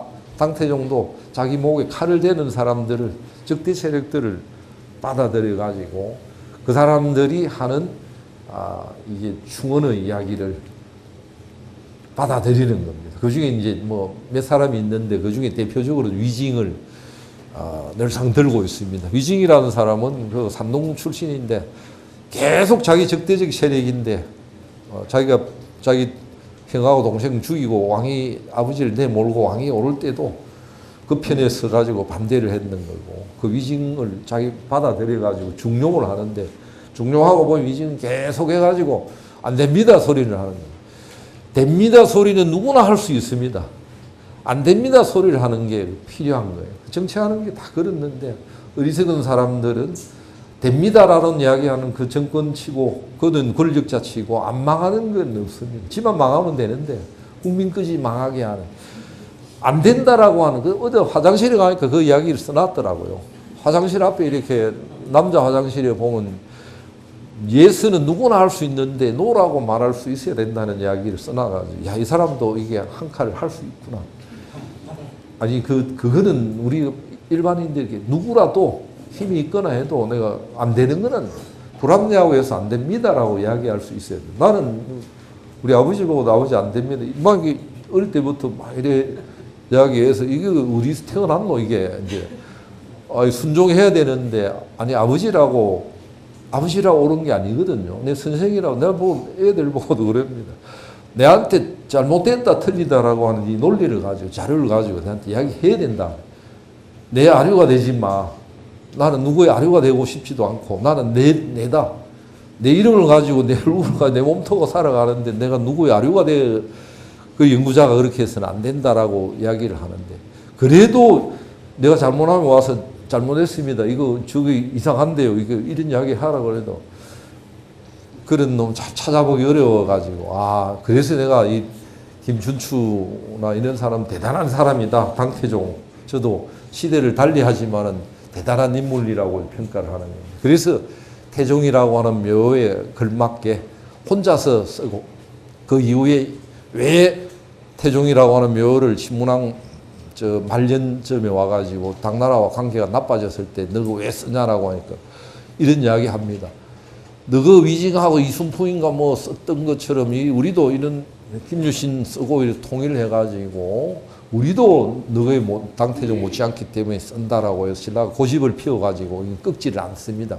한바탕 해볼 테면 해보자니까 저기서도 더 이상 시비를 걸어오지 않아가지고 당태종 계속 이 태종무열왕 계속 쓰여지게 되는 겁니다. 요것만 쓰여지고 다음부터 다른 왕들은 묘호를 쓰지 않는 이유도 바로 거기에 있는 거예요. 그렇다면 이제 이 사람은 어떤 배경을 가지고 왕위에 올랐을까? 이제 이게 많은 부분은 알고 계시는데 이 사람 과거를 들여다보면 이제 그런 점을 위선에 짐작을 할 수 있습니다. 아버지는 용춘 또는 이제 용수라고 하는데 또는이 아니고 저는 이걸 용춘에서 그 용수였다가 용춘으로 바꿨다라고 저는 해석을 합니다. 왜냐하면 용수라고 하는 것은 무슨 이름이죠? 용수라고 하는 이름은 불교식 이름입니다. 불교 학자의 용수 무착 셰친이라고 하는 대승불교의 유명한 학자 이름이 용수입니다. 이건 불교 이름을 거기 가져왔다라고 하는 것은 불교를 이데올로기로 삼고 있었던 적이 있다는 걸 뜻하고요. 그런데 용춘이라고 하는 것은 한문식의 표현입니다. 한문식의 이름이고 해서 용수였다가 용춘으로 바꾸는데 우리가 이제 이때 생각을 하나 해야 될 게 김춘추라고 하는 이름이 뭐죠? 춘추라고 하는 이름인 노나라 공자가 정리했다는 편년체의 노나라 역사책의 이름입니다. 춘추라고 하는 것은 굉장히 유학식의 이름인 거죠. 춘추가 겨냥한 것은 지배 이데올로기가 불교가 아니고 유학이었습니다.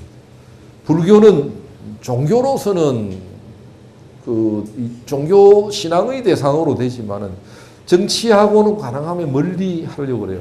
문무왕도 마찬가지 중대 사회라고 하는 것은 중고 사회라 통일 이전의 사회라고 하는 것은 국왕이 불교식의 왕명을 가지고 불교를 지배 이데올로기로 했다라고 한다면 통일 이후에는 유학을 지배 이데올로기로 삼때 그러면 우리가 머릿속에는 유학이 있으면 전적으로 유불 대립으로 보는데 그건 조선시대적 사고인 거고요. 조선시대적 사고인 거고 성리학도 불교의 선에서 나온 거예요. 나왔는데 선에서 나와서 유학을 중심으로 우주관, 세계관, 인생관을 새로이 정리를 해서 치는 게 오히려 이 불교입니다. 불교의 그 선에서 뿌리를 두고 있는 것이 바로 그 성리학의 우주 질서에 관한 이야기, 세계관인 겁니다. 그런데 조선시대에 들어와가지고 성내 일변도로 나아가고 반대되는 걸 사문난적으로 다 쳐 죽이고 하면서 우리도 지금 영향을 받고 있는 고려시대까지는 고려시대가 오히려 불교가 오히려 훨씬 더 강하게 국교로서처럼 그러나 신라 때는 통일 이전에는 굉장히 결집을 위해서 불교가 지배 이데올로기로서 이용이 황룡사를 중심으로 됐지만 통일 이후에 가면 정치는 유학으로, 그 다음에 종교는 불교로서 호국성을 가지는 것도 다 불교가 가지는 겁니다. 그리고 유불이 공존하면서 역할을 나누어서 하는 그런 사회를 말하자면 김춘추는 꿈꿔왔던 거고, 이름은 정치를 하려고 그러면 불교를 가지고 내가 뭐 스카몬이다 뭐 이렇게 해가지고는 안 믿게 들어가는 겁니다. 나중에 이걸 누구야 궁예가 말이지, 내가 미륵이다라고 하니까 안 믿어주니까 이게 미쳐가지고 막 자기 처자식도 죽이고 이러잖아요. 어쩌지 지가 미륵이다 하니까 미친놈이잖아 이렇게. 아무도 안 따라주니까 막 죽이고 하는 그런 과정을 밟아가는 겁니다. 그래서 김춘추는 이름에서 알 수 있듯이 자기 아버지는 용수에서 용춘으로 바꾸고 춘추라고 하는 유학식 이름으로, 자기 아들 이름들도 다 유학식 이름입니다. 범민, 인문, 문왕 등등 해서 다 유학식 이름을 가지는 게 특징이고요. 자기 아버지 용춘은 25대 진지왕의 아들입니다. 진지왕에 대해서 이따 말씀드리겠는데, 진흥왕의 둘째 아들 사륜이죠. 사륜이 동륜태자가 죽고 사륜이 왕위를 계승하고, 사륜이 정치를 잘했으면 되는데 이제 문제가 생겨나는 겁니다. 여기에 문제의 출발이 있어요. 이따 그 말씀을 드리겠습니다. 용춘의 부인, 김춘추의 어머니는 천명 부인인데, 천명 부인은 26대 진평왕의 딸입니다. 아마도 선덕여왕의 동생으로 생각을 하고 있는데, 그렇다면 선덕여왕하고 김춘추의 관계는 어떻게 되죠?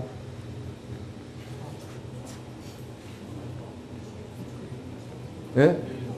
선덕여왕하고 김춘추의 관계는 한면으로 보면 어머니 가게로 보면 이모고, 아버지 가게로 보면 육촌 남매간입니다. 나이 차이가 많이 나는 육촌 남매간입니다. 사실은 우리는 이제 이모만 이제 강조를 하는데, 여기 이제 근친혼을 통해서 이루어졌기 때문에 사실은 이 관계로 보면 김춘추는 충분하게 왕위를 계승해 나갈 수 있는 혈연적인 자격을 가지고 있는데, 여기 이제 흠결이 있는 겁니다. 순조롭지 않은 흠결이 자기 때문에 아니고 자기 윗대에 생겨난 이제, 그래서 험난하고 힘든 과정을 겪으면서 이제 왕위를 계승하고, 김춘추가 책략을 통해서 오랜 꿈을 꾸어가면서 뛰어난 책략가입니다. 순조롭게 왕위 계승하지 못함을 압니다. 왜 그러냐 하면 자기 아버지가 용춘인데, 용춘이 왕위를 선덕왕이 즉위할 때 왕위를 계승할 수가 있었던 입장인데, 여왕이 왕위를 계승을 하게 돼요. 거기에는 뭐냐면 용춘은 자기 탈락이다, 너는 안 된다라고 하는 낙인이 찍혔기 때문에, 진평왕으로서는 원래는 용춘을 세우려고 그래서 자기 사위로 삼고, 혈연적으로 지하고도 가까운 관계잖아요. 혈연적으로 지하고 아버지만 다르지, 아버지 사촌가이잖아요. 사촌인데 또 동시에 큰딸의 남편이니까 사위이기도 하고, 당연하게 용춘을 해야 되는데 용춘은 살아있었어요. 선덕여왕이 즉위할 때 살아있었는데 왕위를 계승하지 못하는 게 진골 귀족으로부터 찍혀가지고 왕위를 계승, 자기 아버지 용춘이 안 되니까 자연히 아들 김춘추도 왕위를 계승할 수 없는 그런 입장인데, 요 뿌리는 이제 어디에 있느냐 하면, 올라가면 이제 저가 할아버지, 용춘의 아버지 진지왕, 김춘추에겐 할아버지인 진지왕에게 이제 문제가 있다. 진지왕이 왕위에 자기 형 동륜이 사망해서 왕위에 오르는데, 아마도 사망하고 난 뒤에 내부에 아마 논란이 있었을 것 같아요. 손자에게 왕위를 물려줘야 된다. 태자로 책봉했는데 태자가 죽으니까 그 장남에게, 그러면 진흥왕에게 손자가 왕위를 계승을 하게 하는 방식이고, 아니다, 둘째 아들에게 왕위를 계승시켜야 된다, 논란을 했던 것 같아요. 그런데 사실은 그 이후이긴 하지만은 그 이전에도 고구려의 경우에도 왕이 죽고 손자가 즉위한 사례가 있습니다. 장수왕이 그렇죠. 장수왕의 그 다음이 문자왕인데, 장수왕이 너무 오래 살아가, 왕이 오래 있었고 너무 오래 살아가지고 아들이 다 죽었어요. 그래서 문자왕은 손자입니다. 손자로서 왕위를 계승했는데 그때까지는 괜찮았는데, 문자왕이 죽고 나면 문자왕의 형제 사촌간에 왕위 계승권을 요구할 자격을 가져요. 그래서 문자왕대까지 그 이후에는 내분이 일어나가지고 고구려에 많은 문제를 발생하는 겁니다. 고구려가 강고한 나라인데 많은 문제를 불러일으켜서 나중에 개소문이 등장해가지고 권력을 장악할 수 있는 토대가 이때부터 마련되는 겁니다. 그래서 이 조선 관계가 제대로 되지 못하면 문제가 생겨나는 겁니다. 우리가 신라 하대에 들어가면 원성왕이라고 하는 인물이 있죠. 원성왕에게는 아들이 셋인데, 아들이 큰아들 태자로 책봉했는데 사망을 해요. 둘째 아들 태자로 세웠는데 사망합니다. 그 셋째는 셋째 아들로 안 가고 자기 손자에게 왕위를 계승해가지고, 형제는 아무도 왕위를 계승 못하고 손자에게 내려가니까 이 난 자식들이 우리도 한다라고 생각해가지고 원성왕이 사망을 하고 난 뒤에 그 손자가 왕위를 계승하면서, 소성왕인데 계승하면서 문제가 생겨나고 자기 아들인 그 애장왕에게 왕위를 물려주니까 그 삼촌들이 이제 다시 왕위쟁탈전이 또 하대 상반기에 황해쟁탈전이 벌어지고 하반기에 왕위가 불안해가지고 내부적으로 문제가 되는 요인도 바로 여기에 있습니다. 여기 단추가 잘못 끼워져 가지고 있으니까 이제 가계 분화가 막 급속도로 진행이 돼 가지고 너도 나도 왕위에 오르려고 생각하니까 하대가 굉장히 불안정한 그런 상태가 되어서 우리가 왕위쟁탈전의 시대라고 이렇게 표현하고, 그런 틈에서 귀족도 이탈하고 지방 세력도 이탈하면서 결국에 이제 구상국으로 도립에 들어가는데, 그 중에 빼어난 군주가 등장하기는 하는데 이미 기울어져 가는 나라, 그 경문왕이나 흥강왕은 아주 뛰어난 인물입니다. 왕위 계승을 이 혼자 힘으로 이건 불가능합니다. 이미 나라가 기울어지는 상황에서는 불가능한 상황이 되어버리고 마는데, 그런 조선관계 잘 아시는 영조와 정조의 조선관계에서 정조도 애를 먹었고, 정조 죽고 난 뒤에 이제 그 벌열 정치로 파탄을 맞게 되는 요인도 바로 거기에 있는 거죠. 그래서 이게 우리 정근대 사회의 그 대가, 이렇게 학렬상에 나타나는 대수가 굉장히 중요하게 다루어지는데, 조선으로 띄어지게 되면 그 지금까지 그 세 가지 사례들만 봐도 문제가 있다 이렇게 이야기할 수 있는데, 그래서 결국에 사륜 천륜으로서 진지왕이 왕위를 계승을 하게 되는 겁니다. 그런데 이 사람이 정치를 잘했으면 괜찮은데, 그런 논란 속에 즉위하고 난 뒤에 스트레스 받고 골치 아프니까 여자를 가까이를 했던 것 같아요. 부인이 있는데 여자를 가까이 해서 이제 아주 그 골치 아픈 일이 이제 벌어지게 되는데, 그 설화적인 이야기가 상유사에 보면 도하녀와 비영랑의 이야기, 도하녀가 진지왕에 살아있을 때 도하녀가 이름이 그렇잖아요. 도하녀, 이 복숭아꽃, 복사꽃. 지금 좀 있으면 그 벚꽃이 지나가면 다음에 오는 게 돌이 이 복사꽃입니다. 복숭아꽃, 이제 그 색깔이 분홍색 이런 거잖아요. 거기다가 옆에 그 백꽃, 그 섞여 있으면 아주 멋진 절경입니다. 그게 그 무릉도원이죠. 무릉도원인데, 그런 장면을 대구 가면 여기 와촌에서 팔공산 넘어가는 장면에 그 4월달 한 중순에 벚꽃이 지던 시기에 그 들어가 보면 그 장관을 이렇게 그 동네 이상하게 그 복숭아하고 배나무 꽃이 이렇게 섞여가지고 이거 제가 그 오래 전인데 어디 영천 방면을 갔다 와다가 그 와촌으로 들어가면서 딱 펼쳐지는 게 이게 옛날에 무릉도원을 이런 것을 일러가지고 무릉도원이라고 했구나. 다른데 주변에 이제 뭐지요? 지금 저는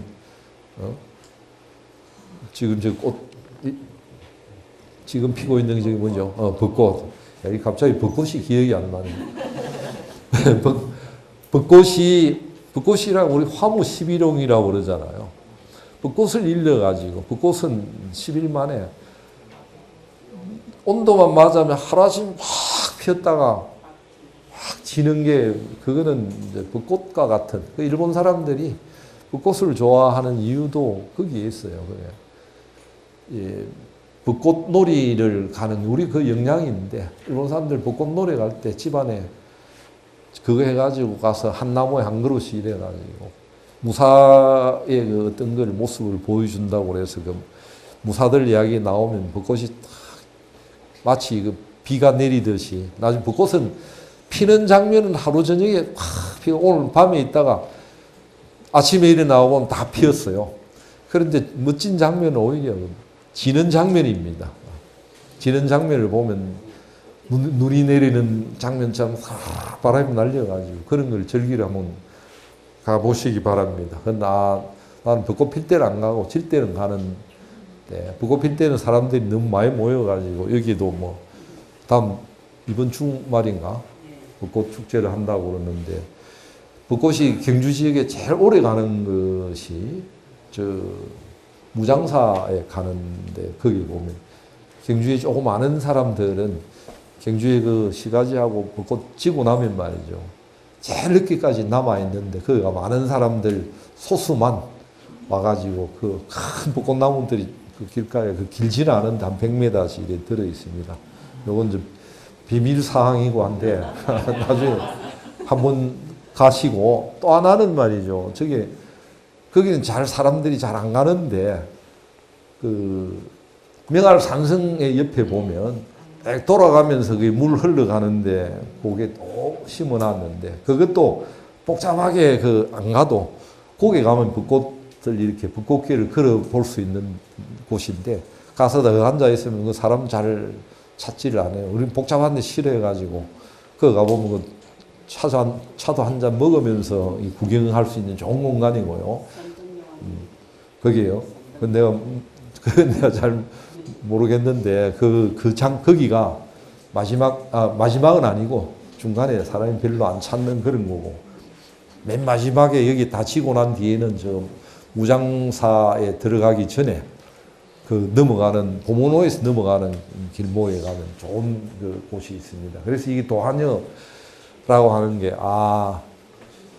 그 다음에 나타나는 이 미녀 도하녀라고 하는 게 굉장히 미녀였고 그래서 진지왕이 가가지고 남편이 있습니다. 유부녀인데 어쩌고 하니까 자기 아버지한테 저거 와는데 왕이니까 그래도 안 된다라고 해서 도하녀가 거절을 하는데 그러면 진지왕이 남편이 없으면 되겠네. 이러니까 그러면 생각해 보겠다라고 하는데 계로왕대에는 말이죠. 도미 부인이라고 하는 이름은 없어요. 도미라고 하는 인물의 부인이 있는데 계로왕이 나중에 계로가 나쁜 의미로 쓰였는데 백제가 멸망하게 되는 한성을 빼앗기게 되는 요인이 돼가지고 백제에서는 아주 좋지 않은 이름으로 계로라고 했습니다. 그런데 그 사람도 도미 부인이라고 해서 이제 그래가지고 남편 도미를 멀리 보내고 여자를 나중에 도미를 눈을 뽑고 이래가지고 이제 탈출을 나중에 합니다. 탈출을 해가지고 백제를 떠났다는 백제 그 계로왕 말기에 백제 왕조가 무너지는 한 모습을 이제 보여주는데 요것도 자기 아버지가 애터지게 쌓아놨던 틀을 진지왕이 까먹는 요인이 돼가지고 여자를 가지고 하니까 이게 진지왕이 도하녀의 사례 하나만 있는 걸로 나타나지만은 여러 사례가 있을 텐데 이게 대표적으로 남아가지고 중간에 이제 재위 4년 만에 삼국 사기에는 전혀 내용이 없어요. 삼국유사에 보면 이 굉장히 소중한 기록입니다. 정치가 어지럽고 왕이 황음해가지고 재위 4년 만에 쫓겨나서 죽었다라고 하는 그런 내용이 삼국유사에 실려가지고 삼국 사기에는 그런 내용이 없어서 왜 쫓겨났는지는 알 수 없습니다.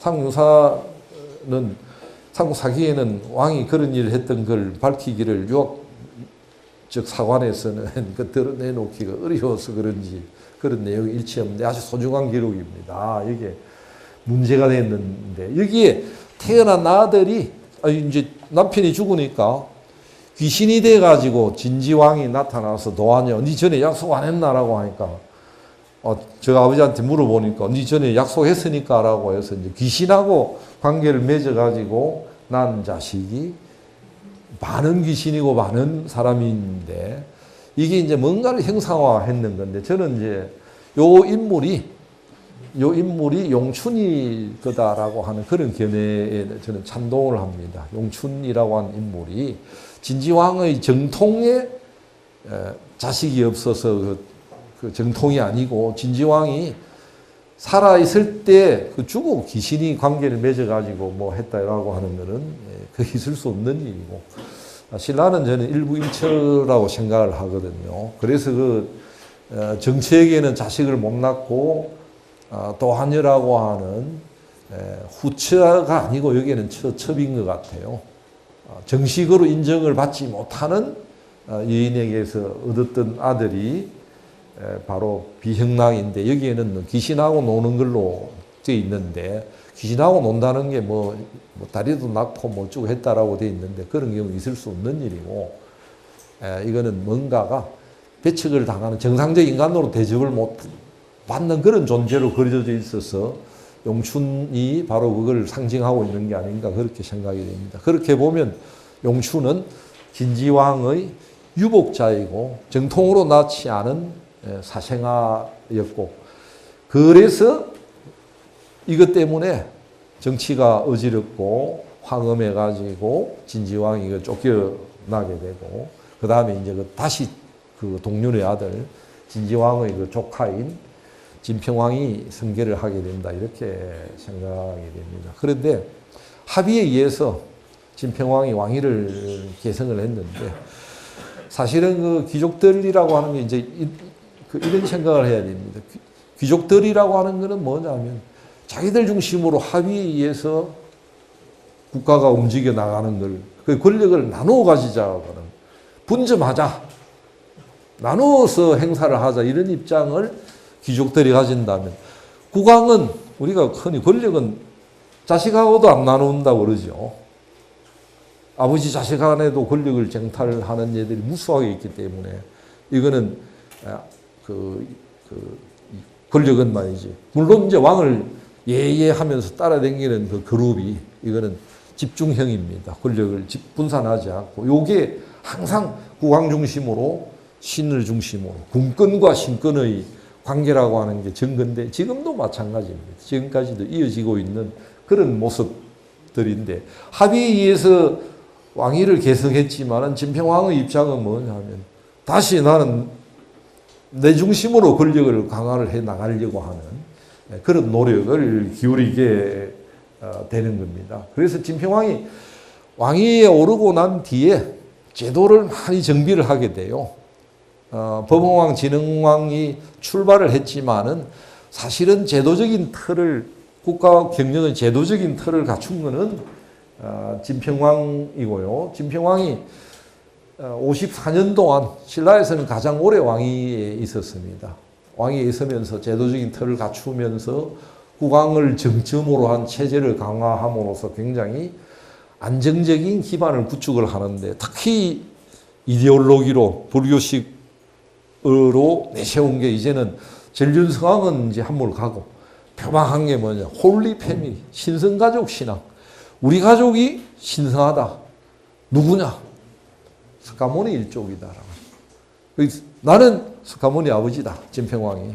그래서 스스로 진평왕이 아니고 살아있을 때는 나는 정방왕이다 이럽니다. 자기 동생은 스카모니의 삼촌인 백반국반. 백반국반이라고 이름 붙이고 진평왕은 자기 와이프를 마야 부인이라고 해서 이게는 뭐가 들어있냐면 우리 가족의 직계 좀비 속은 신성한 집단이다. 이게 이제 중요한 게 여기에서 뭐가 탄생하느냐면 성골 의식이 탄생을 하는 겁니다. 그 교과서에 보면 성골이 아무데나 있는 것처럼 이라는 그게 아니고요. 진평왕이 왕이 있으면서 홀리 패밀리를 강조하면서 만들어진 게 바로 성골 관념이고요. 누굴 낳으려고 그랬냐면 궁극적으로 누굴 낳죠? 아들을 낳았는데 그 아들을 스카모니, 신라의 스카모니를 여겨서 이 땅에 바로 불국토를 신성가족에 따라가지고 이 땅에 스카모니를 낳아서 현실의 현장의 불국토를 만들어야 되겠다. 이런 생각을 하는 거예요. 불국토라고 하는 원래 이상국가인데 진평왕은 전륜성왕이 만들어 놓은 영토의 토대 위에 불국토를 이제 만들겠다. 나중에 이런 의식이 어디로 가겠나요?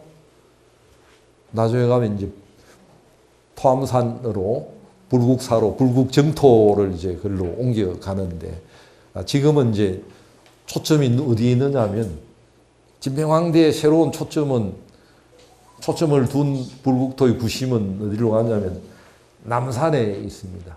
남산에 신성을 쌓지요. 591년에 진평왕 13년에 샀는데 그 왕궁이 거기 만들어진 겁니다. 임시왕궁이 피난처이긴 해도 월성에 있던 걸 사실은 필요하면 옮겨가지고 왕이 자주 올라가서 임시왕궁으로 보면서 거기에 그걸 주변에 에워싸는 수많은 불사가 남산에 그걸 계기로 해서 행해지게 됩니다. 물론 처음에 들어왔는 그 남산에 불사가 들어왔는 것보다 다르지만 본격적으로 남산에 불사가 이루어지기 시작하는 것은 남산 신성입니다. 새로운 성이 남산을 새롭게 하는 성이 들어와서 주변에 수많은 불사가 이제 이루어져 가게 되고 그래서 5세기, 6세기 말 7세기 초엽에 연대를 가지는 최초의 의계 불상들이 만들어지죠. 그게 초기에 만들어진 게 뭐죠? 감실에. 감실은 그 밑에 그 약간의 논란이 있는데 그 최초의 것들이 거기에 사마령이라거나 지금 베리 삼존 이런 것들이 이제 그 시기에 이제 진평왕대 초반에 들어오기 시작을 하는 거고 이후에 불사가 많이 그 행해지게 되는 그 출발이 어디에 있느냐면 사실은 진평왕의 그 석가족 신앙에 있다. 남산을 자기 왕국의 중심으로 이제 생각을 해서 거기에 많은 불사가 이루어지고 그 속에 누가 사느냐 하면 부처가 살고 있고 온갖 부처가 살고 그 다음에 온갖 보살이 거기에 살고 있다라고 해서 이제 많은 설화들 실제로 그런 저기 무슨 사지요 생이사 성미록조에 보면 나타나가지고 이상한 차림새 부처가 나타났다가 찾아가 보니까 거기 안에 남산의 어디로 들어가더라. 이제 이런 이야기들이 여러 차례 걸쳐가지고 나오는데 신라 사람들은 남산에 부처보살이 살고 있다 이런 생각을 가지고 있었습니다. 그런데 불행하게도 안 되려고 그랬는지 스카모니를 얻는데 실패를 했어요. 실패를 해가지고 아들을 얻지 못하고 딸만 셋 얻는 겁니다. 그래서 큰딸이 선덕이고 둘째가 천명이고 셋째 딸은 선화라고 이렇게 이제 생각을 하고 있는 거죠.